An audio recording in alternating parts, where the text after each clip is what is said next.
Ladies and gentlemen, we're here. I'm part of the Kliq, isn't everybody? Yes! Yes! Yes! I got an idea, yeah. Beat up John Cena!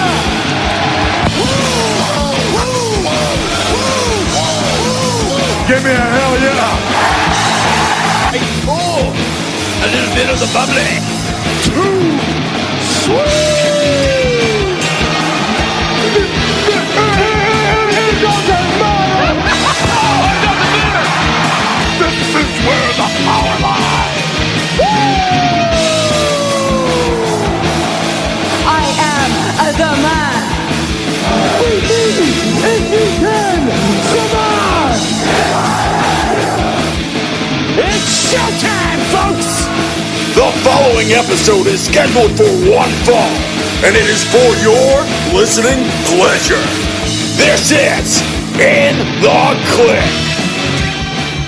What's up, everybody? Baby Huey here, and sitting right next to me is my brother, Tommy. How's it going, Tommy? I'm doing good. How you doing? And joining us virtually once again, our good brother from Pro Wrestling 101 on Instagram. It's Richard. How's it going, Richard?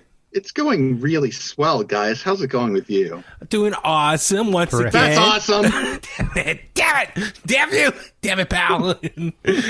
I was going to say once again, I know we already said this to you yesterday and a couple of days ago, but once again, just for all the Kliqsters out there, Merry Christmas, Happy Holidays, all that good stuff. Happy Hanukkah and happy Kwanzaa to you as well. All that Do you want to tell the clickbaiters how many times we had just had to do the open? No, it's just twice. Twice? Yeah, it was, well, we should really, because, okay, here, we're going to go ahead and forward promote. So, we're recording right now on a Saturday night. We normally save this for Sundays, but, we're doing it tonight. We're going to talk about, of course, Raw, SmackDown, NXT, all that good stuff. Tomorrow, little, plug tease. We're going to do a big end of the year in review for 2020 in pro wrestling, roundtable style with the three of us. Also Philip, from the Bulletcast, and, Richard, your bestie, William's going to be joining us as well. William Bosco Davenport from Bounty Hunter Brothers, the band.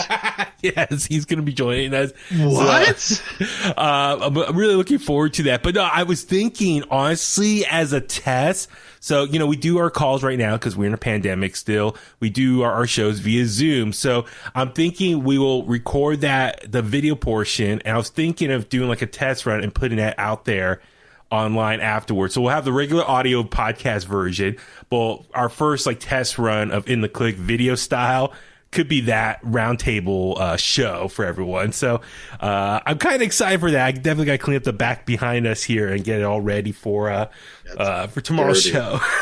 Real dirty.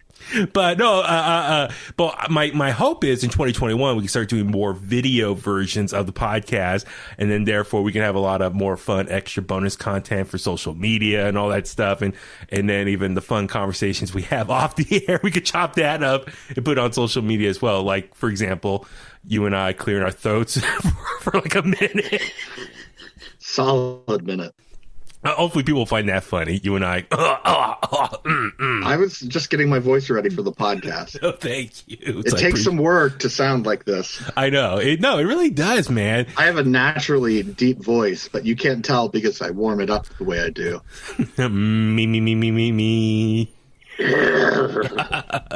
But here we are back at it for another episode of In The Kliq. As always, please remember to subscribe on Apple Podcasts, Spotify, Google Podcasts. I'm in the process of trying to get us on Stitcher. For whatever reason, Anchor that hosts our podcast, Stitcher was not included in that packaging. And I know Stitcher is a big platform. A lot of people listen. So I sent an email to Stitcher, and I'm going to try to get us on there because I know Stitcher is available on iPhones and Android. So just want to cover all of our bases. So if we're missing a platform that you like to listen to our podcast, please let me know in thekliq@gmail.com, and I'll make sure that we get on that platform as well.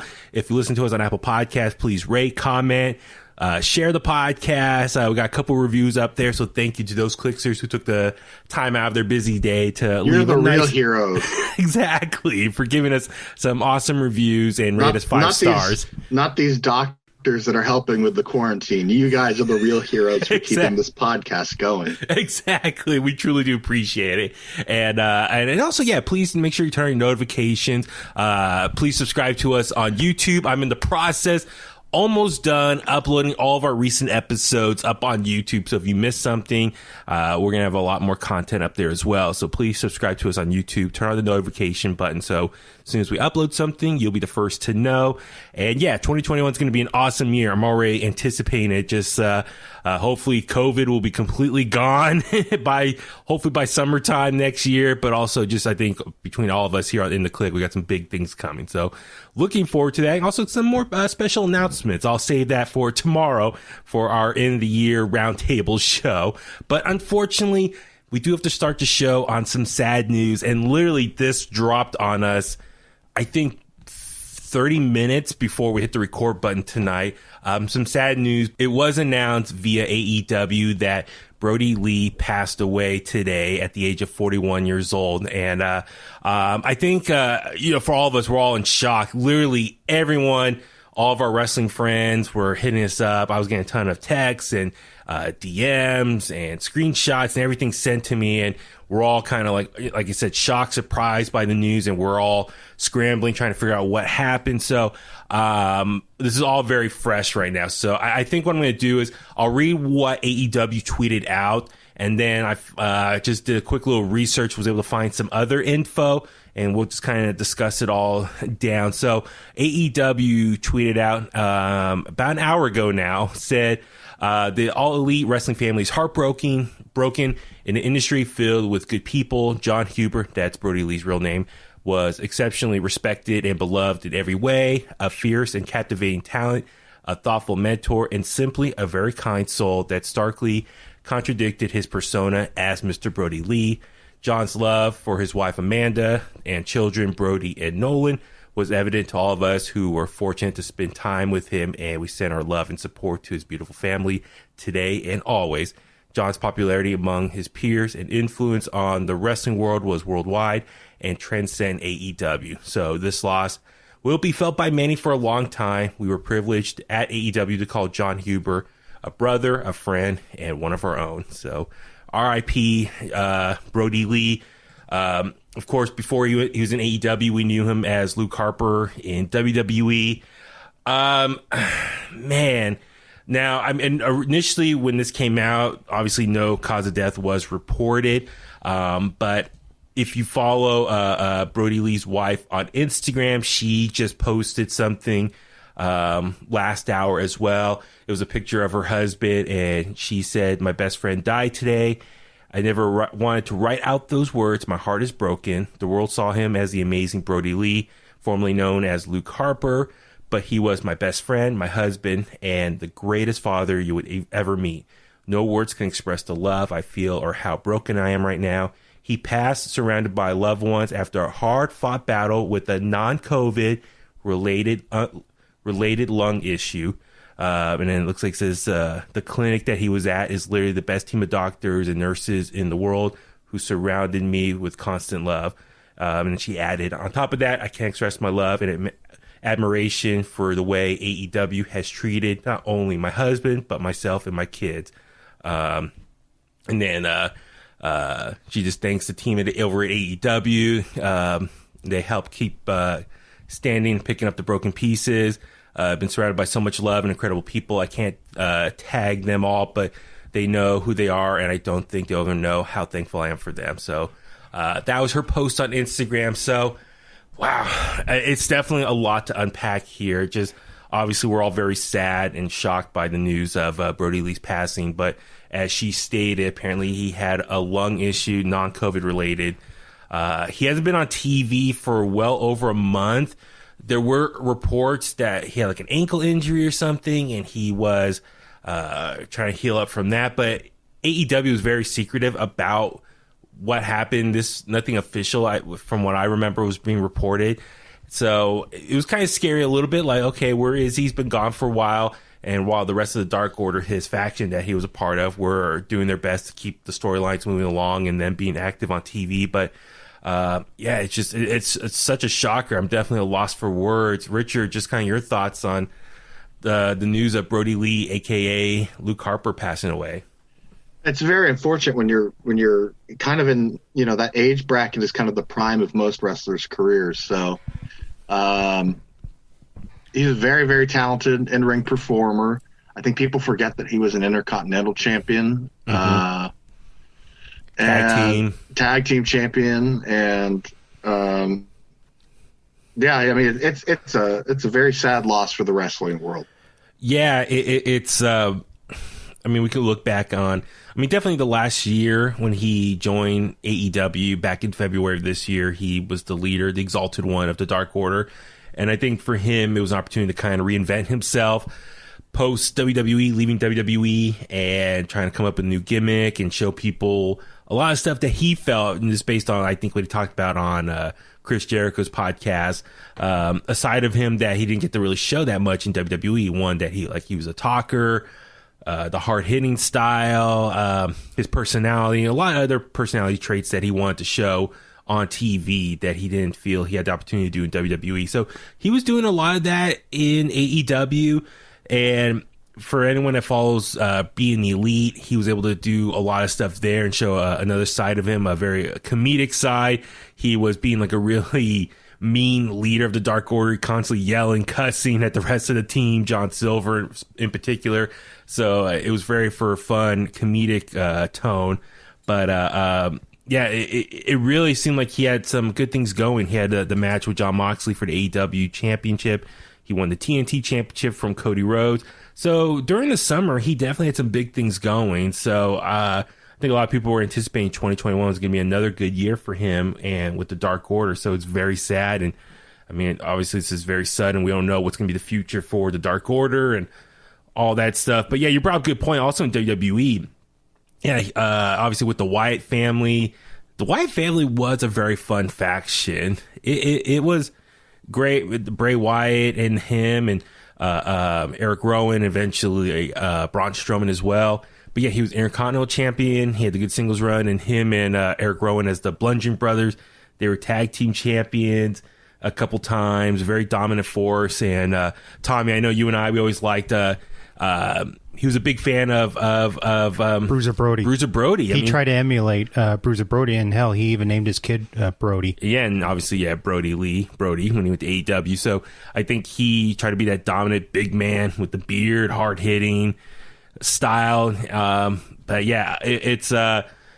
Our thoughts and prayers, obviously, with his family and friends and the rest of AEW. And I'm sure, everyone at WWE that knows him. So I'm curious, will WWE acknowledge it in some way on their television? I'm not quite sure since he's been gone for a while, but it'd be interesting to keep an eye out for that.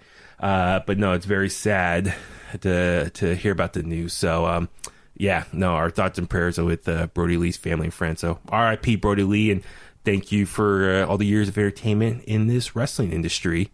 One other sad news to report. Tommy, you were filling me in about this one. Yeah, the legendary amateur wrestler and also professional wrestler, Dangerous Dan Hodge, also passed away at the age of 88 today.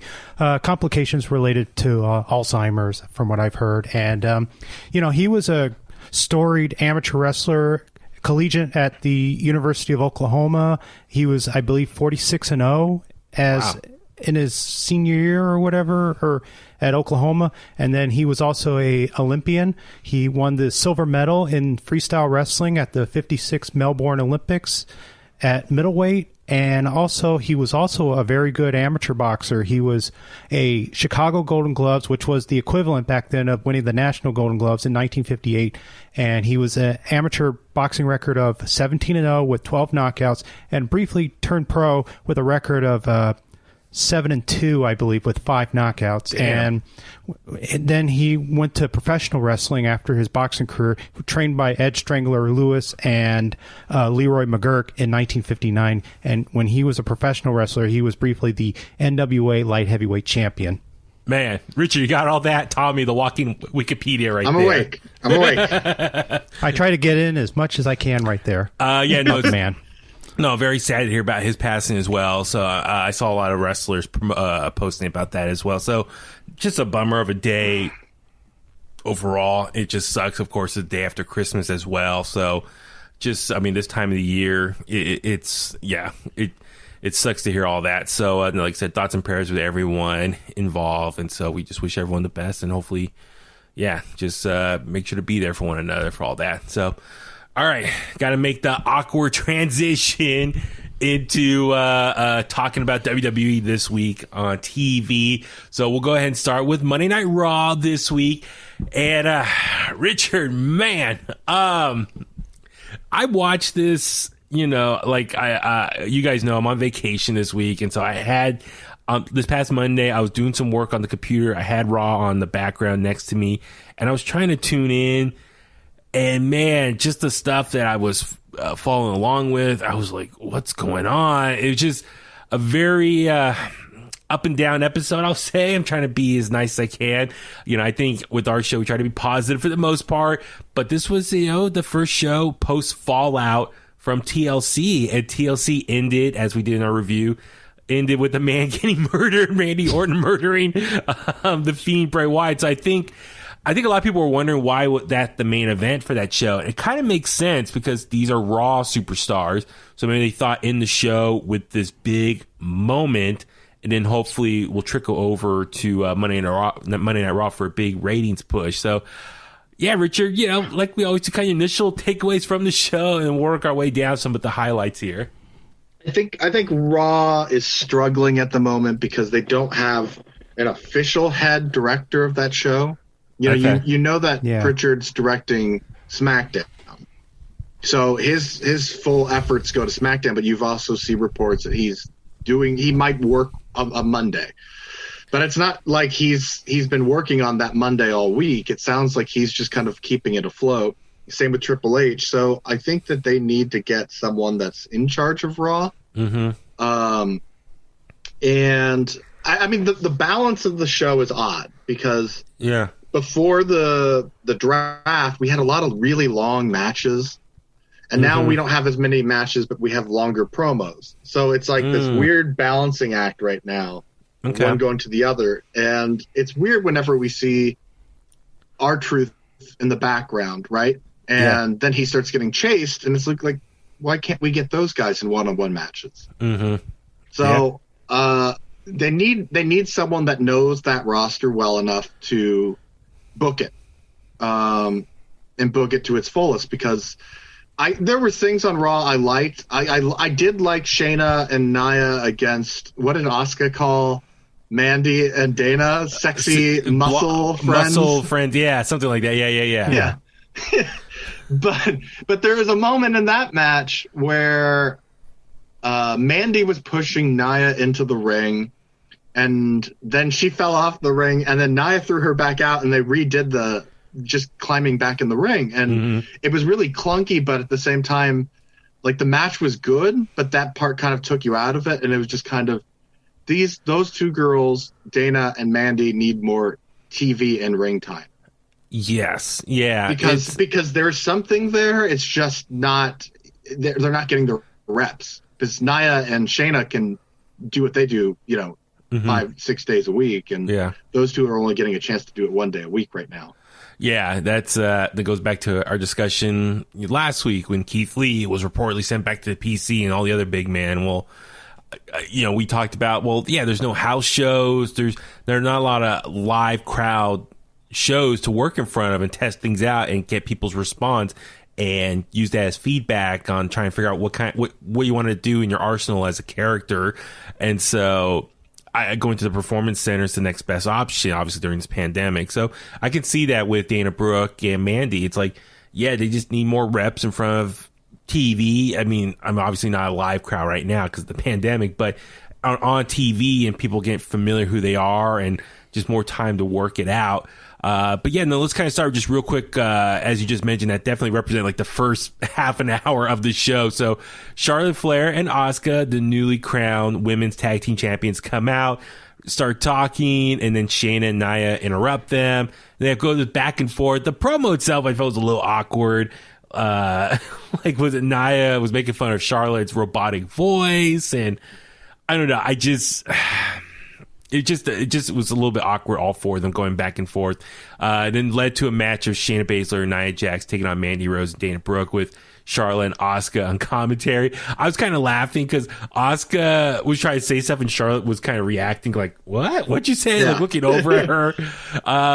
Ultimately, Shayna and Nia did win over Mandy Rose and Dana Brooke. I did like how Charlotte acknowledged that Dana Brooke was her former protege. So yeah. Little reminder of like, oh, long form storytelling. It's like, yeah, because I remember when Dana Brooke debuted, yeah, she was in Charlotte's corner a lot. So that was cool. But yeah, it's well, not to jump ahead to SmackDown, because SmackDown showcased, I think, like the six of like the top women competitors. But this show, Raw, they have a lot of women talent there, but they kind of need to kind of figure out what everyone's strengths are and how to best utilize them for strong storylines. I totally agree. I will say, I think in terms of in-ring wrestling, women had the best week this week. Mm-hmm. Okay. But I'm with you because I think that they need to realize fully that if these tag team champions are not just exclusive to Raw, I mean, we got that on SmackDown this week. We did. Finally, yeah. But, I mean, I'm a fan of the makeshift tag teams here and there. Like, we got two on Raw this week, which I did like. We got the Lacey and Peyton, and we got the what are they calling Hardy and Matt Riddle? Hardy Bros. The Hardy Bros. Which I liked because it's like, it's not going to be permanent, but at the same time, it's those are fun. So just go with it. Yeah, and with Lacey and Peyton, they're so different, but they're so similar because they're both catty characters in different ways.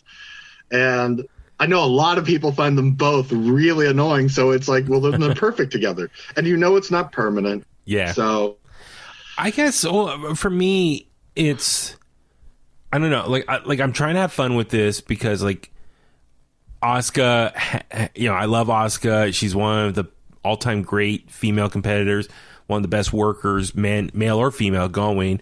And I'm happy that she has 2 titles now. It's like awesome, Raw and the tag champ. So she's 2 belts. Asuka, so very similar to what Bayley and Sasha were bragging about back over the summertime. Even Becky Lynch was 2 belts as well. So I love that. But at the same time, I just kind of feel like they take the Raw women's division, like potential competitors for the challengers for that title, and squish them together with the tag titles. Like that should be 2 separate divisions. I know it's kind of tough right now because Asuka represents both and she has both titles, but I eventually want to see it split off where you can have compelling tag team storylines and also compelling storylines for the title picture. And that should take up multiple segments on Raw or SmackDown, respectively. So for the time being, I'll ride this out, see where it goes.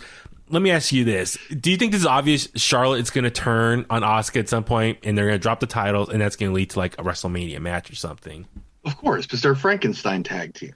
They don't have their own, they're not the Iconics or the Riot Squad or, but you could have made that same assumption with Nia and Shayna. Mm-hmm. That's not going to last forever either. It's a matter of how long they actually keep up with these because, I mean, it is new. Like when you look at the WWF tag team history and you go way back, like there's no real tag teams. It's Killer Kowalski with whomever, like Jackie Fargo. Yeah. So they're very random, and this is still new days for a WWE women's tag team division still. But I do want to ask you this because I keep seeing, mainly based off of an interview with Bret Hart, about Vince killed tag team wrestling. I don't think that Vince killed tag team wrestling. I just don't think that Vince has the patience to have 30 tag teams like he did in the 80s. You know what I mean? Because it feels like there's always one tag team, even though there's now 3 different tag team titles on the main roster, that Vince's attention goes to one. Like the New Day. Yeah. But if you've got the New Day there on SmackDown and you had, let's say, Shinsuke and Cesaro on Raw, which team is he going to highlight more? Yeah, obviously New Day. Just a more popular team, merchandise sales, all that stuff. I mean, it makes you wonder, should they unify the titles? Like, I think they should. I think they should, and they should travel from the shows like they do, because that way, if the tag team champions aren't on Raw that week, then there's a tag team match that determines who's going to get a title shot the next week. Mm-hmm. Absolutely, yeah. Or you could build up to that. So they're not there, but at least you're acknowledging them because you're building up who their next opponent's going to be with the handful of tag teams left over fighting it out. Yeah, no, that's the thing. It makes me wonder. It's like, okay, you got two, Raw and SmackDown tag team titles. Should you unify them? And that way, you're not spreading your tag team division so thin. I mean, that's a great topic. I mean, maybe we should save for like a mailbag segment where, Vince is thinking, because you can argue he's kind of slowly killed away the tag team division. Also, the King of the Ring, like other things that he's not so much a fan of anymore, that we don't see as much on TV in the last like 10 years per se. It makes you wonder. Well, I mean, we look at it in reverence because of growing up with it the way we did. But when you look at the last 4 or 5 years of a King of the Ring, it didn't feel that special. It didn't feel special after, like, Edge was the last real credible one. And then there was people that you felt like they deserved it, like William Regal or Wade Barrett. But, like, the tournaments themselves didn't feel like much. Mm-hmm. And it wasn't a lack of WWE. It just didn't feel like Bret Hart and a King of the Ring or Austin or Triple H. Like they weren't necessarily the guys that were going to be the main event. They were going to be like upper mid card Intercontinental Champion type guys. Yeah, it basically lost its luster. Yeah, I mean that's actually I should make a note of that. I think this could be a fun topic as a bonus episode or something. I think that's a really valid point, like Bret Hart's comments, and we can really analyze that. So let's definitely make a earmark of that. But after that, we saw a promo for Legends Night. So that first Monday in January, dude, I realized, okay, Monday, January 4th, they're gonna have Legends Night. That's night 1 of Wrestle Kingdom. I'm pissed because I thought I was gonna be able to watch Wrestle Kingdom live. I can't. I'll be back to work by that point. So I didn't realize Wrestle Kingdom is always, I believe, January 4th or 5th. Yeah. No matter the day in the week. I always thought it was going to be like the first Saturday and Sunday in the new year. No, it's the same date, which is kind of weird. Needless to say. So, yeah, I'm not going to be able to watch Wrestle Kingdom live. They also just announced about an hour or so ago that Carlito's going to be at Legends Night. Yeah. Oh, good. So from the promo we saw, Hogan, it's the same old people. Hogan, Flair, Booker T. I mean, who else is on? Big Show, Carlito, Come Tori on. Wilson. Surprise us. Give us Don Morocco. That's a Tom. Watch Tom Rock eating donuts. Come on, yes. They don't want to fly him from Hawaii. That's the problem. That's true. So I listen when he's always one of those people I want to see too, and it's just like, he still looks the same, and he's like broad, and it's like, oh my god, that guy's still a monster. So obviously, when you see this, I think it screams a little bit of desperation for a ratings bump. That's always the case. So they're trying to wheel out all the legends again. Do an appearance. They're going to have just probably every segment someone's appearing and interacting with someone currently on the roster. But it's fun. It's fun. I just some people get a rub.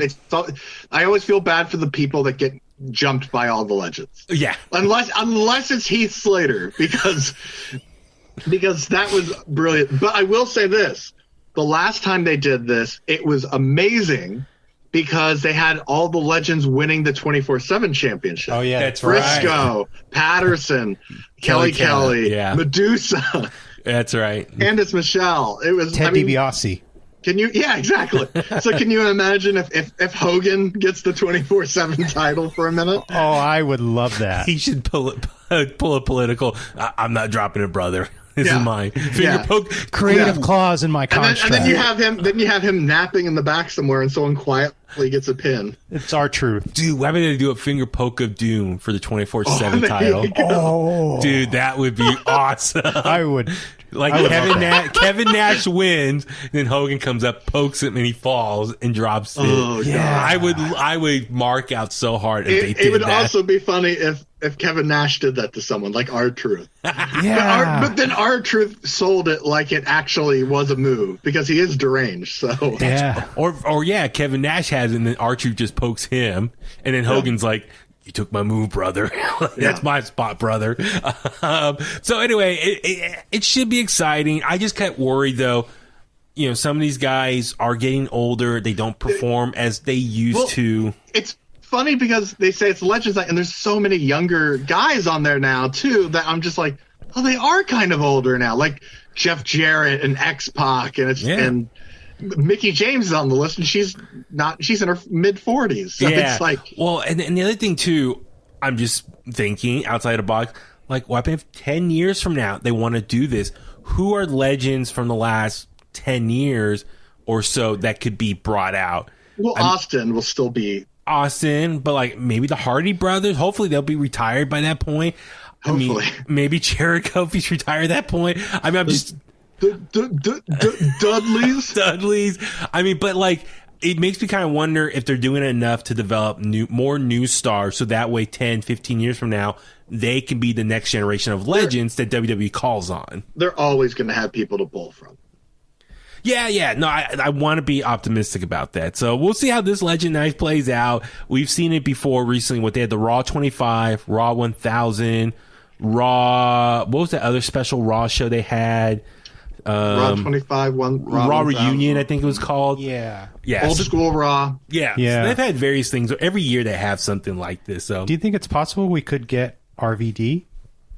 I think we're going to get him at the Royal Rumble because that's what I was thinking. The documentary. Yeah. I mean, you think he'll appear in the match? Yeah. Awesome. Because of the documentary. I think he's re-signing with WWE. Awesome. No, I'm a big RVD fan. Well, if you think about it, he's not with Impact. Correct. He doesn't have good relations with the Bucks of Youth. Oh, he doesn't? So, wow. No. There's a thing like 11 years ago with him not knowing who they were, saying that they were disrespectful to him, and they shot back on Twitter. And I didn't know that. And plus, RVD does a great Shawn Michaels impression. He does. He does. It's spot on. Yeah, he does. But so anyway, I'm looking forward to it. So yeah, it should be a lot of fun. Let's power through the rest of this Raw real quick. Got so much else to talk about. We saw the Hurt Business come out, celebrate their Raw tag team win in the VIP lounge.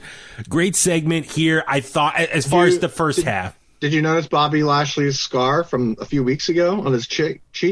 No, I didn't know. No, big scar on his cheek from when he had that match when he went face first into the turnbuckle. Was it against Keith Lee? Yeah, and he's bleeding everywhere. Yeah. Oh yeah. I didn't notice that. I was thinking of who had it this week? Someone else had a cut. AJ.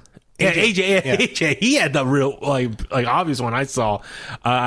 So they're celebrating once again, playing more of the seeds of Shelton Benjamin and Cedric. Even though as champions, they have a little bit of a riff. Yeah, as far as Shelton starts talking, Cedric cuts him off, starts talking. Shelton looks over at him, is like, "Dude, cut it out! You're cutting me off." So I kind of wonder if there's going to be trouble in paradise very soon. I just quoted that last week. I know, that's what I'm saying. It's just keep an eye on that, see how that plays out. R-Truth comes out, starts posing in the background when they're trying to take a photo shot, a group photo with all their titles. R-Truth, is in the background, holds up the title. That photo you can see on social media. Yeah. I really want to see MVP win the 24/7 title. So technically, all four of them have gold. Yeah. And they can have a group photo officially, all of them holding gold. Yeah. But I think we'll get that. I think that might have been a little nod and a wink that that's he's going to get that 24/7 title. And then I know we're teasing this ahead, but tomorrow's end of the year episode, we're gonna do predictions for 2021, and we were already kind of brainstorming ideas. And I think we all kind of came up with something that hopefully might be something very cool that can happen in 2021 if it does play out right. So stay tuned. So stay tuned for that little teaser right there involving the Hurt Business. But then the rest of the 24/7 division comes out. They charge out after them. They come running back up the ramp. The Hardy Bros come out. The promo was a little awkward. Like Riddle, I think, was forgetting some of his lines. He was struggling a little bit. And then Jeff Hardy, I don't know if was he like preaching like towards the end, talking about his faith and stuff. Yeah, I was like, it just seemed a little cringe the dynamic of them two, but a little awkward. And so that kind of leads to their match for later on the night. We see Angel Garza cut a promo. Good to see Angel Garza back on Raw with his haircut. Once again, seducing the ladies at home with the rose. Very dapper. Very dapper. Yeah. Oh, yeah. So he had a match against Drew Gulak. Not too long. It was pretty much a squash, which is interesting because Drew Gulak was... Nice little pick-me-up for Angel Garza. Yeah, I think it's reestablishing him, and hopefully he can be someone in the mid-card scene that can really start doing some damage in the near future. I got a question for you. Yeah. Well, this just kind of popped in my head. Mm-hmm.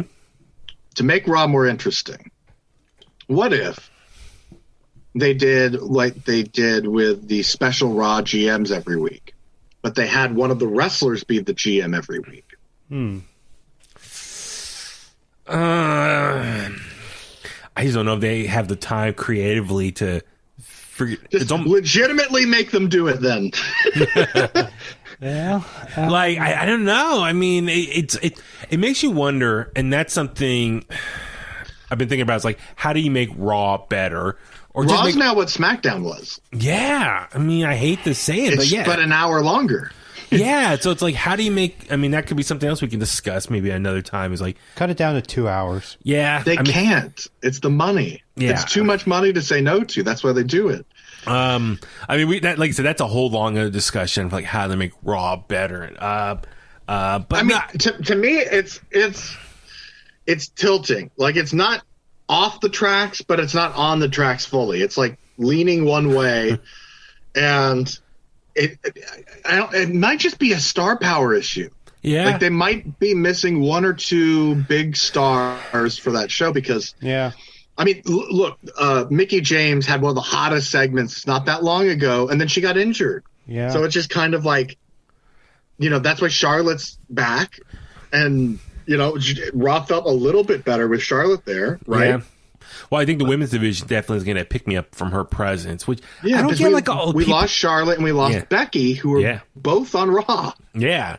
So, and like I said, not to forward tease my pick for female wrestler of the year, but I still think like Asuka has been a huge MVP for them to really pick up that slack. Oh yeah. But she can't carry all that weight. Just like when Charlotte had the NXT title and she's on NXT Raw and SmackDown, like you can tell that Asuka might need a couple weeks off soon. So yeah, absolutely. So like I said, I mean, Drew Gulak. I know he did some great things on SmackDown, but it's just kind of weird to see him in this spot just put over Garza so quickly. But hey, that's not everyone's going to win every match. Not everyone's going to be in the spotlight. So this is Garza's turn right now. And it doesn't hurt Gulak. No, not at all. So Garza, I want to see big things for him in 2021. Him separate from Andrade. I do see big things for him. And yeah, maybe. I just thought maybe that could be my breakout star for next year. So, one of your nominees. Yeah, real quick, just want to touch on. So AJ Styles was backstage. He was mad about The Miz. What happened at TLC. Up next was The Miz TV segment. He calls The Miz an idiot. Then Miz turns around, cuts this really emotional promo, very similar to what we saw in Talking Smack in the past, just how what he's been through the last 10 years and how he's been fighting to get back to where he once was, all that stuff. Very, very stereotypical, stuff coming from him from where he was in his career. Then Miz gives an apology, and then he wants to make a... Well, I just want to point out, because I was kind of bored with this until, they started cutting more to, what's his name, Mose? Almost, man. He is like the size of Khali, but his back functions. Yeah, he can walk. Khali's lower back looked like it was like there was steel in there or something. Yeah, and he couldn't bend it. This guy is a freak of nature. Like he's really impressive looking. I really hope he can back it up in the ring. Yeah. Well, it's. I mean, they showed him walk out the ring at one point. I don't know where he was going or what he was doing, but him getting out of the ring just reminded me of the Giant in WCW, and it was just kind of like, God, this guy is ginormous. Yeah, he's Andre the Giant-esque.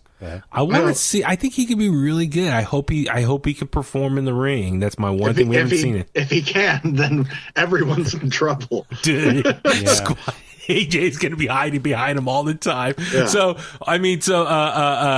Miz apologizes to AJ for what happened at TLC and offers him a role in the Marine 7. Show the graphic on the screen. with almost having a bigger photo in there. And then Morrison upset. So Miz has a big old face. His head takes up the majority of the poster. Almost is off to the side. And then AJ's like really small. And AJ's like, hey, man, look at me. Look how small I am. So I started laughing. That made me laugh. I will admit, like, I'm getting a little fatigue of Miz TV. I think they cut to it. They use it way too much. Really slows down the show. It does. And they weren't doing that on SmackDown. Even when they did it on SmackDown, it was quicker. But yeah. I just, it's that balance. Like we're not getting us longer matches, which is good because we were getting those 3 commercial break matches for a while. And it was just like, God, this is still going. Yeah. But like these last a whole 10, 15 minutes and you just kind of want it to be done after 8. Yeah. Like, we don't need the entrances for those segments. I hear what you're saying. So Almost then speaks up and says that John Morrison was the one who technically cashed in the Money in the Bank, and then that said like a light bulb in Miz's head. It's like, get the lawyers. Like, I did not actually say it. I was like, what? Like, I don't want. Morrison was the one who turned the briefcase. Like, he thinks he has a case here, and it's like, well, okay, Morrison technically handed the briefcase to the ref, but Miz was the one who said like, I cash in. So I don't know if this is going to be a storyline moving forward that they're going to really focus on. Like, are they going to go to court again with JBL as the judge? Is he going to try to bribe him again? I don't know. Is Miz really going to kind of change continuity of the Money in the Bank briefcase and win it back somehow? And I don't know. I really don't want to see Miz become WWE champion. It's like, I think once was enough. Yeah. So I'm curious what's going to happen here. I mean, I know ratings are already tough as it is. I don't see Miz as WWE champion is going to be a big star move that's going to get people to tune in more. So, like I said, I hope they don't rely on him. He might try to complain, but I will hope if they go to court again, he gets shut down. Be like, no, sorry, you lost the briefcase. You're done. Let's move on. Just like the Supreme Court did with Trump. Yeah, exactly. So we saw Drew McIntyre come out, cut a promo, The Nightmare Before Christmas, him and Keith Lee and Sheamus reading their parts. And then they were talking about drinking pints all night, coming up with the lines, and then they kind of just stopped. They ran out of an ending. So Rich, I want to ask you this. So in the ring, AJ drop kicks Keith Lee into Sheamus. AJ rolls out of the ring, sneaks away, and Keith Lee and Sheamus start getting into it. And then Drew's trying to break it up. Hey, it was an accident. And they start fighting. Like, I feel like that's such a lazy way to create conflict between people. Well, it's like, dude, okay, but look at the bigger picture, because they've already had conflict from Survivor Series, going back to Survivor Series. So it's just AJ's just pushing it little by little. Like every week, there's a little notch added, and like I'm sure you can relate to being mad at someone for something and then realizing that they didn't do it, and you didn't feel necessarily bad about being mad at them. You know what I mean? Like it's just kind of shit happens, and as we saw with Drew and Sheamus, like, they had their fisticuffs, and then they were cool afterwards. Yeah. So, well, I guess for me, like, it's like, okay, like Sheamus, I know his character is supposed to be a hothead, but at the same time, it's like, could not see Keith Lee was not going to run into AJ kicked him, or even like Drew explained, this is your best friend saying, dude, it was an accident. AJ kicked him and pushed Keith into you. Can they not go to the back and look at the replay and be like, oh, okay, I'm sorry, I was wrong. I didn't mean, like, that's my only issue. It's like, it makes them look like idiots. It's like, oh, you ran into me. I hate you. I'm going to beat the crap out of you. Well, no. Let's look. Why are you mad? Danny, it's 2020. Wrestlers go to the back and look at their Twitter feeds immediately instead of looking at replays to confirm if they really should have beef with someone. That's my only issue. So anyway, it's an ongoing thing that I hate in wrestling, where it's like one little miscommunication could easily be resolved. You look at some replay footage and just be, oh, okay, I'm sorry, I didn't mean to get mad at you. And then real quick, like I said, the rest of the show, we saw T-Bar Retribution take on Ricochet. T-Bar wins. They attack Ricochet, and they're just still trying to force him to join Retribution. I don't know where's this going, man. This is Ricochet. Doesn't it kind of remind you This is WWE's dork order. Yeah. Yes. Wasn't it kind of... Go on.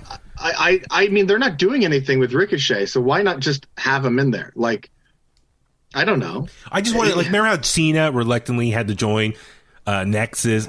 Is Ricochet going to eventually join Retribution? Yeah. And then, he's going to try to tear it apart from within or something. I don't know. See, this is where the Raw versus SmackDown thing at Survivor Series is terrible. Because they should have had built up Retribution as a top team and then built up a team of Raw people to face them at Survivor Series instead of Raw versus SmackDown. Because, I mean, this year we did get rewards for the people that won, right? So there was that. I will give them There's that. some stakes involved, But to stay so loyal to having to do that every year when, the first 20 years they didn't do that? It doesn't have to be that way. I would like to see more of them building it the other way. Because you can build Dominik Dijakovic, or whatever the hell he goes by. T-Bar. T-Bar. Yeah. As potential to be a main event guy, even though he's not ready, but you don't make him the main event guy. You just have him be an imposed, like Zeus. Zeus is in that match. He's terrible in the ring. Yeah. But they built him up as a monster that you believe that was a monster until the match happened. Mm-hmm. So you can build someone that actually has the tools to have good matches, just not at the level yet to have a main event against Drew McIntyre. But you can have Drew McIntyre in the Hurt Business against Retribution. That's what it should have been. Yeah. Well, so what I think, and I saw this on Instagram, so I don't know if it's legit, but I mean, it was a quote from apparently Vince Russo, and Vince Russo thinks Ricochet is probably going to take on Mustafa Ali next week or whatever. He's going to beat him, and then I forgot the rest of it. It was not that compelling, but it was just like, it's like that's how the WWE booking, 50-50 booking is going to be. Ricochet loses here, but he's going to win over Mustafa Ali, and it's never ending. The reason I brought up Survivor Series is because it felt like once WWE realized Survivor Series was the next pay-per-view, they stopped focusing on Retribution completely. Yeah. So to me, they need to figure something out, because right now it doesn't look like anything's coming off of the Hurt Business anytime soon. Mm-hmm. So unless it's not from Retribution at least. So if I'm WWE and I'm booking Raw, I would build up either Mustafa Ali, Real Heavy, or T-Bar, as you call him, to face Drew McIntyre at a pay-per-view. And then have all those guys surround the ring and have it in some sort of no DQ match. Drew can still win, but they need to get this faction somewhere. Yeah. They need to get eyes on the faction so people pay attention to it enough that when they're not in a title hunt, that they're still kind of looking at what are these guys going to do next. Yeah. I was never a fan of Nexus at all. I thought Nexus was pretty lame. And I thought it was a cheap NWO wannabe faction, Invasion. But you didn't know who anybody was. Yeah. So no one stood out. With this, you know who they all are, and they're all good wrestlers, and they can all have really good matches, but they're not highlight on Raw at all. And it's just kind of, they need something to get some attention. Yeah. They don't have to win. They just need to get in a position where you're looking at them. Yeah. No, I hear what you're saying. I feel bad for Retribution because I know everyone in that group is very talented. We've seen it in NXT and outside WWE. So the fact that it can be salvaged still. Don't get me wrong. I mean, I hope. They've never officially said, I stand by this, that Mustafa Ali is the leader of that group. He's the one that's orchestrating the group right now. But I still think that you can save this thing by getting someone in there to be the official leader that's not going to be a fart in church. So maybe he's the Darth Vader, but there's still an emperor somewhere else calling the strings. Exactly. Okay. Bingo. T-Bar is a stormtrooper. It's just it's unmotivated. And that's what it just feels like there's not a lot of focus on it or time, energy spent figuring out a long-term storyline for them. It seems week to week. And unfortunately, that's a lot of issues with WWE's Raw right now. So I don't know. We'll see how it goes. Next up, we saw the Hurt Business, Bobby Lashley, MVP, defeat Jeff Hardy and Riddle. Good for Hurt Business, keeping their momentum going off TLC. Next up, two credible wrestlers that you would think that are above those two. Yeah, absolutely. No, I'm all for Her Business, keeping their momentum going. Also, we saw Elias come out, start playing a little guitar with Jackson Riker, who's now his bodyguard now. He's roadie. He's the roadie. His roadie. So, Jackson Riker had a match. Oh my God. I have not seen him wrestle in a long time. Like when he was on SmackDown with Forgotten Sons, he didn't wrestle. NXT, the Forgotten Sons, the other barely two guys, wrestled. He barely wrestled. I mean, what? He's a TNA original, NWA TNA original. Yeah, I remember back in the day, I was like, dude, that guy has a good look. But red shirt security, that was his original gimmick. Yeah, I mean, I know he's got a lot of trouble lately with his political tweets and stuff, and so. They took him off TV, but anyway. Here's a hypothetical for you, which I think would be best case scenario for Raw. Because he's not employed anywhere. Hire back Dutch Mantel, Zed Coulter, and have him and Jeff Jarrett run Raw completely. That could work. Do you think their minds? TNA's best years were when Jarrett was in charge and Dixie was out of the picture. When she let Jeff run that show, and it was like WCW and Memphis Wrestling had a baby, it was fantastic. I just wonder, is there I'm not trying to be mean about age or anything, but is there a younger mind out there that's not in WWE that can come over and be really some fresh blood that they can use for years? That's why I say Jeff Jarrett. Because Jeff is working there again. Yeah, he was on the kickoff show this past week on TLC, and he is a proven commodity for taking something from nothing and making it something. So, global force. Well, yeah, NWA and TNA, and so it's to me, he's got. I mean, I know that people don't but you don't see him on TV, so it doesn't matter. Yeah. So one of the best punch throwers. Jeff is someone that if you give a creative ball to, he could be there for the next 20 years because of his age. Okay. I think he's just turned 50, or he's close to turning 50. Yeah. He's 53, I think. So, is he? Yeah. Jeez. So, okay. Well, or Undertaker. Dude, that's the thing. Undertaker, I would love to see him work more at the Performance Center with the big men. Yeah. If that's, I know he lives in Texas, so it probably wouldn't be all the time, but once a month he could fly out there and help. I don't know. You've also got. What about Shane Helms? He's back. He's back with them. He just came back. Came back. I think he has a good mind. But in terms of just Raw, I mean, you've got. Because I know that they guest train on a regular basis, even though they're not employed there. Scott Hall, Kevin Nash, and X-Pac. Have some of those guys come and book Raw.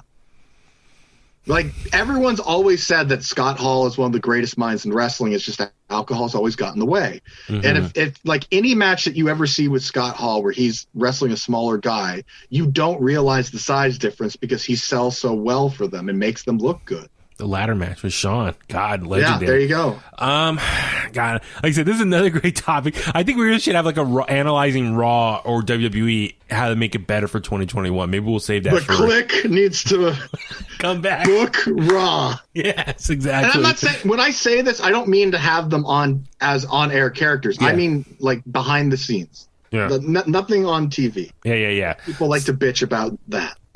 So, I just real quick. So, Jackson Riker defeated Grand Metalik. Elias was playing guitar at the top rope. That was pretty funny. And then next up, probably the best segment of the night. Randy Orton comes out to reflect on what happened at TLC and how he set Bray Wyatt on fire and pretty much said he killed the Fiend. Nothing to worry about. He won't be back anymore. He's gone.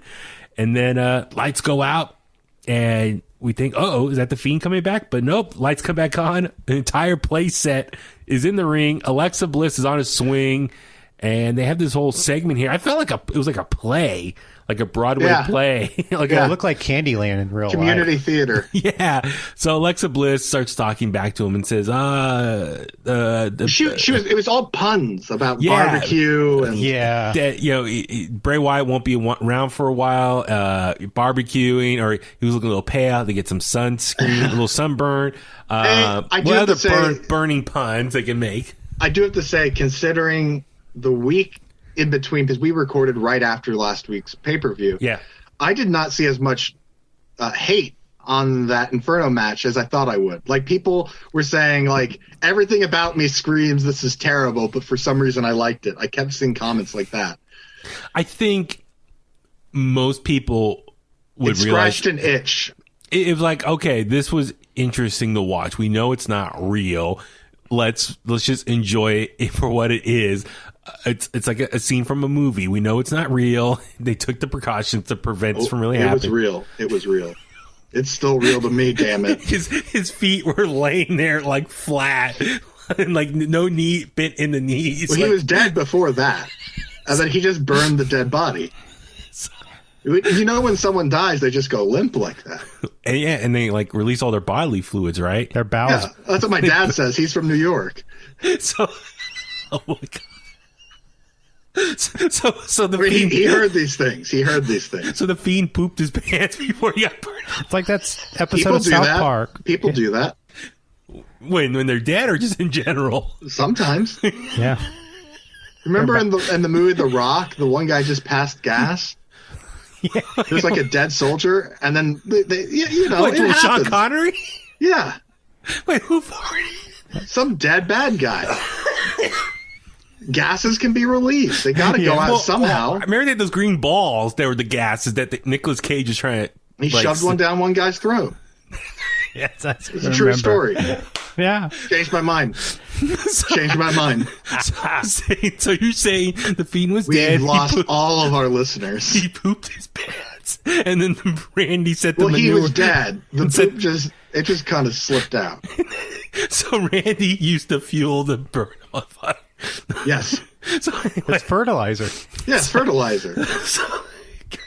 Haven't you ever farmed? I used to be a farmer. We should isolate this clip or put it on social. Sure. I think people will see things my way. Okay, so please, if you're listening right now, let us know. If you're still listening. Do you think the Fiend pooped his pants before Randy Orton set him on fire? Well, he didn't mean to. He was dead already.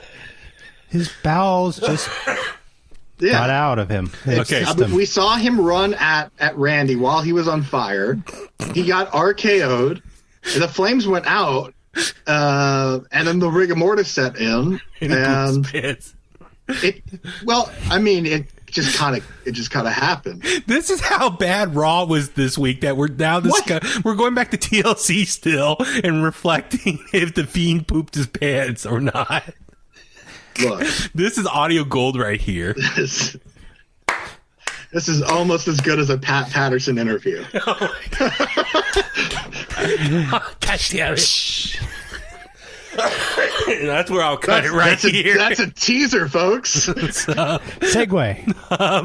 All right, so listen. Okay, the segment between Randy Orton and Alexa Bliss was great. Awesome stuff. All Alexa. Yeah. Let me ask you this. Okay, she teased. Looks like Bray Wyatt is going to come back in a different form, and it goes back into the tweet you sent to us that Bray put out right after TLC. It was the Caterpillar, right? Yep. Mm-hmm. So do you think Bray is going to come back as something different? The Fiend is going to come back different. Yeah. Mm-hmm. Bray Wyatt's taking a very similar route to The Undertaker, but more drastic each time he changes something. Okay. Right. The Undertaker would add something here and there, the teardrop, the vampire thing, whatever. And Bray started out as Cape Fear Bray Wyatt. Yep. The butcher apron Bray Wyatt. Yep. Husky Harris, I guess. That's like his mean mark. Totally. And then he did the Deleter of Worlds, came back, was the Fiend, Firefly Funhouse, and then now we're going to get something weirder.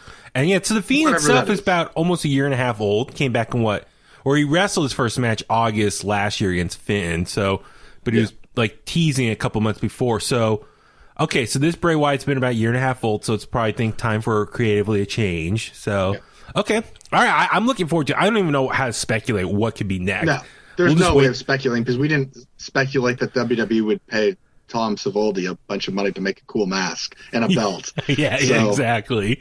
Let's see. So then next up, we saw Charlotte Flair and Asuka take on Lacey Evans and Peyton Royce. Decent match.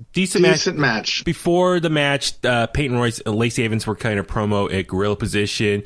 Lacey, they were like, they're not on the same page, but Lacey Evans walks out and Peyton's like, it was my idea for this match. Yeah. And so trying to create some turmoil. So eventually they're probably going to turn on each other. So fine, whatever. Yeah. This is the definition of a good TV match. How so? The pace of it, the timing, how long the match lasted, the entrances were different because of how Lacey went out and Peyton stayed behind, like you said. Mm-hmm. But I mean, it didn't go through a commercial segment. Mm-hmm. Everything happened quick enough that we got a solid match within X amount of time. Mm-hmm. Like that should be the entire undercard of a show minus the main event. Okay. Yeah. I get you. So, and if the show's 3 hours, 2 talking segments, 10 minutes long. Yeah, no, I mean, it was great to see Charlotte and Asuka working together. I mean, I guess in a way, just enjoy this time together because eventually they are going to probably split up and it's going to lead to another feud match between the two at some point. So I was really surprised non-title though. So I guess since it's the day after they won, they get a night off, but they still have to wrestle. I don't know. Well, but they're also not an official tag team yet, so it's kind of one of those things where if you're playing in kayfabe, that it's kind of they're untested and they need to. If they beat the champions, then clearly they're the next number one contenders. Yeah. So, and then next up was the main event. It was the 6-man holiday street fight. Drew McIntyre, Sheamus, and Keith Lee taking on AJ Styles, The Miz, and John Morrison. Two big thumbs up. I thought WWE handled these matches this week really good. I loved this, and I thought that the Oney Lorcan, Danny Burch match from NXT was stellar. So, okay, we'll get into that in a second. Yeah. I forgot it was a street fight because they were treating it like a traditional 6-man match, which I love. They weren't using any of the weapons though. Yeah, like all the tables and everything was around the ring. They were just. It was a hardcore have to tag team match. Hardcore, no DQ, but you had to ECW. Tag each other. Yeah, like ECW. Because what are they going to do if you just run in the ring? They're not going to disqualify you. Well, so, I guess for me, like I saw some people commenting, it was like, for a street fight, theoretically, shouldn't you come out wearing jeans and like looking like extra tough with layers of protection? They all came on their only pussies wear jeans to cover up. I take the pain like a man. So, you think Tommy Rich put on jeans for these fights? Well, maybe. Shoot. So, well, So, potato salad. Chicken salad. But anyway, it's not like it's, they didn't really dress it up as far as their look. But then they had like the tables and the other toys or candy cans. Which I want to get into a second with that. So they were all around the ring, but they weren't using them. They were having like a traditional match. And I'm like, it's a street fight. Like start doing some hardcore stuff. And then finally, towards the end, where things started to pick up, John Morrison, was he trying to be like a lightsaber with his Singapore candy cane? Or did you notice though when he was dueling with Sheamus that Sheamus just like wailed on him? Yes. Like Sheamus just went like, smack. Oh my God. So he was using like the Singapore cane like a lightsaber, like swinging at it and hitting him. I hope they can hear on the microphone. It's picking up. It's definitely picking up. There you go. It's your Star Wars feature for the night. So everyone knows that was Danny's vibrator. No, So, but I love that part. But they finally start using the weapons, and finally AJ went through the table with eggnog on it. But then we finally humbled through it. Yeah, we see the baby faces win here: Drew McIntyre, Sheamus, Keith Lee, and then So they're celebrating, and then Sheamus bro kicks Keith Lee, and then Drew gets all pissed off, like, hey, stop. And then they, ended the show. So what do you think is going to happen here? I mean, obviously it's going to probably set up Sheamus versus Keith Lee now for a program. That's my guess. And I guess, I don't know. I wonder if I should kind of hold back on maybe what my thoughts are for tomorrow's show with Keith Lee specifically. So I'll tell you what, I'll save my thoughts here. So we won't go into it. We'll see how it plays out on Raw between the two of them. I have an idea as far as prediction for 2021. That'll be more for tomorrow's show. So that's a teaser. Listen to tomorrow's show. Download it when it's available, and we'll go into more of Keith Lee, what his future might be with on Raw. So, all right, but let's move on over to Wednesday night for NXT. I really enjoyed this show. It's, it was 2 nights before Christmas, so very much in the Christmas spirits. We'll talk about the Gargano family Christmas. We'll combine all 3 segments into one conversation, but, start out with the street fight. So it's the NXT Tag Team Champions, Oney Lorcan and Danny Burch take on Killian Dane and Drake Maverick. So this one, okay, Oney Lorcan and Danny Burch, they wore their regular clothes, but Killian Dane, who always wears the jeans currently in his current attire, Drake Maverick came out in matching jeans and shirt. It's like, cool, same outfit, ready for a street fight. But this match was pretty good, I thought. I mean, hard hitting, used the weapons. I love good. Oney Lorcan and Burch were coming out, and Killian Dane, Drake Maverick came out and just started beating the crap out of them. I was half paying attention the first couple minutes of the show and didn't realize that it was a no DQ match. So as soon as Killian Dane backdropped Oney onto the 4 chairs and the referee didn't call for a DQ, I was like, oh, I need to pay attention to this. Yeah, that hurt. That looked like it hurt. I mean, I know those chairs are supposed to be gimmick, probably sanded down so they're thinner so they break easier on impact. But still, I don't think there's an easy way to take a double chair spot like that when you get suplex onto it like that. But the match here was good. I mean, just the dynamic of Killian Dane, Drake Maverick, big guy, little guy. Drake Maverick was getting beat up a lot while Killian was in the corner. Finally got the hot tag. He comes in, starts doing some damage. And then, back and forth here. Let's jump to the end, though. A little bit of a botch here. So I think what the spots were supposed to be was Killian Dane was supposed to be taken out, fall back onto the double tables that they set up at the beginning of the match. Unfortunately, Killian fell off the apron and landed on the second table farther back. Both of them were dented, but they didn't break. Yeah, so he literally just bounced off the table and fell back, and the one table fell over. The other table just was still up in place. So I think for effect, he was supposed to go through both tables, and now was supposed to take him out of the match.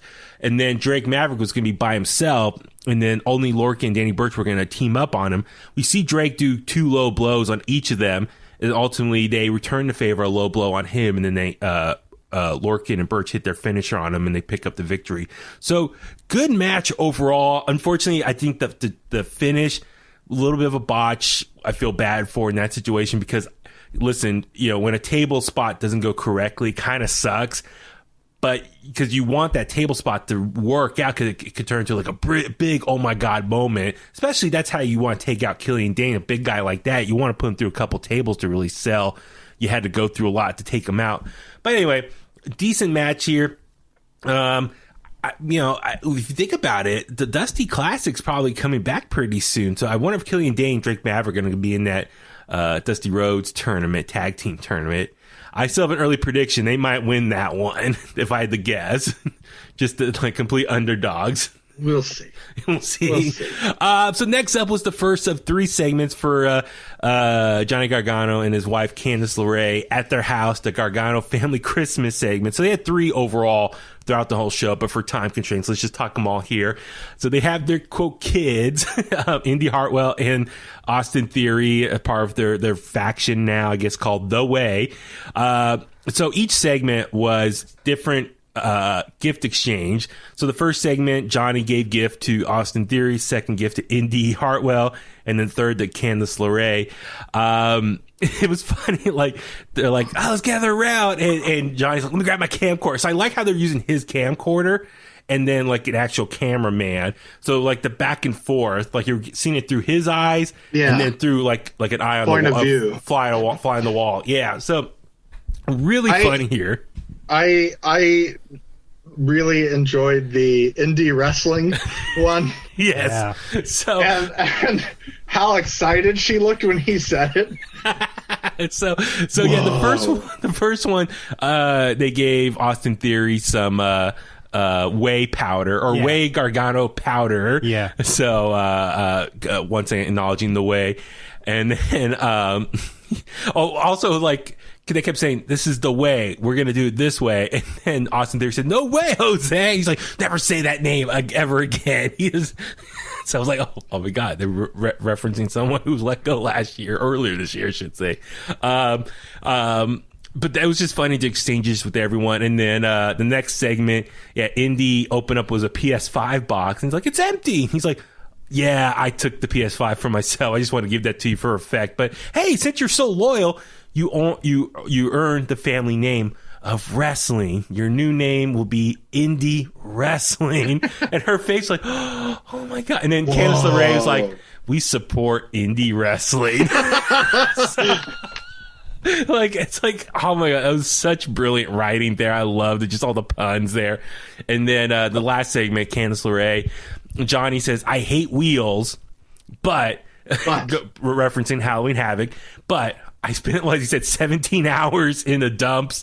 I found the last part of Shotzi Blackheart's tank and gave her the wheel. And she's like, oh, this is the best. You are a general. You deserve it. So it was very funny. I also laughed. Austin Theory was saying, this is the... when Indy was like, a PS5. And Austin was like, man, we could play this all damn day. And then Johnny's like, quit getting all your spots in. So... just the back and forth. I'm really digging the four of them as a faction here. Very fun segment. And I'm looking forward to see what more fun segment. I really enjoy Johnny and Candice, their segments outside of WWE in a different setting at their house or, family Christmas gathering. So I love this. I can't wait for more of it. Also, I love when he had the camera. He was like, he was focusing on, this is my, I love this the most. And of course, it was filmed on the title, the NXT North American Championship, and then he quickly panned over to his wife. So he's obviously like he's in love with the title more than his own wife. So this is the kind of stuff that's missing on Raw. Like, yeah, and easily you could just do this with the 24/7 Championship. Yeah, just like something outside the Thunderdome. I know we're in a pandemic, but like. Little segments. A park, whatever. I mean, remember when Crash Holly was 24/7 champion? They went to like a Chuck E. Cheese or something to the equivalent. and it was Austin and Booker T. We're in a grocery store. They could do some essential shopping, and 24/7 match happens there. Yeah. I don't know. Exactly. Man. Next up, we're also complaining. This is, like you said, this is a pandemic, so it's just kind of we're saying what we want more of, and it's like, well, there's a lot of restrictions. Yeah, we know. We're just fantasy talking here. So next up, we saw a rematch between Jake Atlas and Isaiah Swerve Scott. Good back and forth. We know. Very good. We talked about before their history of going back and their long history of facing one another.